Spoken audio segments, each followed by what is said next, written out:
Leader. I ask consent the call of quorum be terminated. Without objection. I ask consent that we now proceed to pre-morning business. Senators allowed to speak for up to 10 minutes each. Without objection.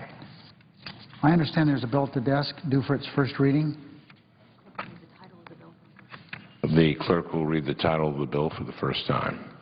S-2118, a bill to remove unelected, unaccountable bureaucrats from seniors' personal health decisions by repealing the Independent Payment Advisory Board.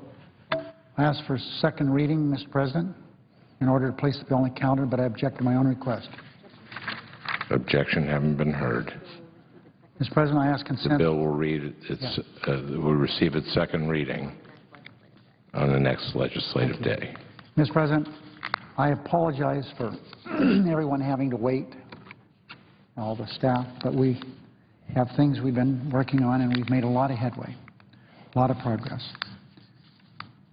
We're still not all the way there, but it appears to me that the House will probably vote on the conference report sometime tomorrow morning.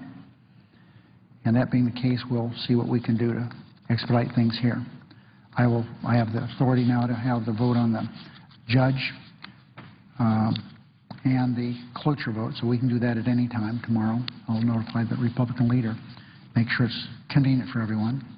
We're going to come in at 10 tomorrow morning. So I ask consent, Mr. President, that we come in at 10 o'clock tomorrow, February 17th. Following the prayer and the pledge, journal proceedings be approved to date.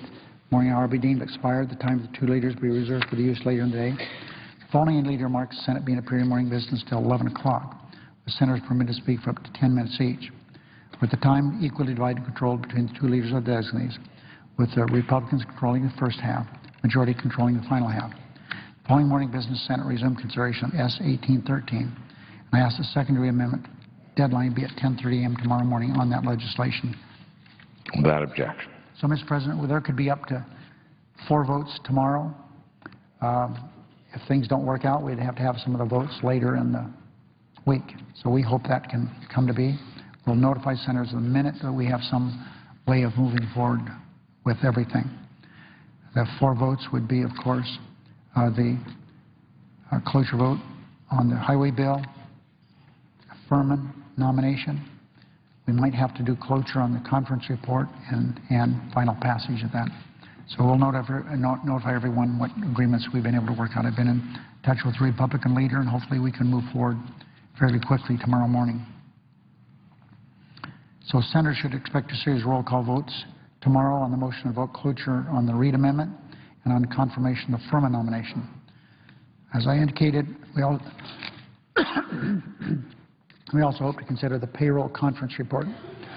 If there's no further business to come before the Senate, I ask we adjourn on the previous order. And it stands adjourned until 10 a.m. tomorrow morning.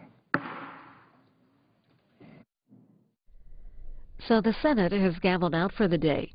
Today, senators considered surface transportation legislation. The $109 billion bill